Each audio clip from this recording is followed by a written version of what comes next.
السلام عليكم ورحمة الله وبركاته.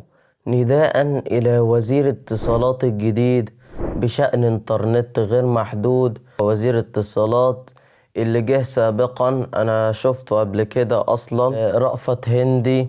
أسمح لك يا وزير اتصالات، إحنا عايزين إنترنت غير محدود، والإنترنت غير محدود مش محتاج أي دراسة. كل اللي احنا عايزينه من انترنت غير محدود ان احنا عايزين نت سريع ودون انقطاع وتكمل الشهر، والخدمة تكون ممتازة وبدون ضريبة مضافة ولا ضريبة دمغة، وتكون الباقة رخيصة. وأقول لك حاجة تانية، إن الإنترنت مش رفاهية. الإنترنت عنا بنستخدمه، الإنترنت بقى حاجة أساسية جدا.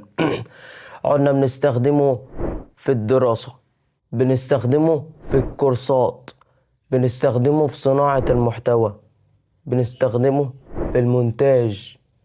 احنا بنستخدمه كمان في الخدمات الحكومية، وبنستخدمه في ان الناس تبعت اسعار. احنا بنستخدمه في حاجات كتير جدا. بدون انترنت احنا مش هنعرف نعمل حاجة، بقى شغلنا كله على الانترنت. بس كده، وصلوا على النبي. ويا ريت الفيديو ده يوصل لوزير اتصالات ان شاء الله.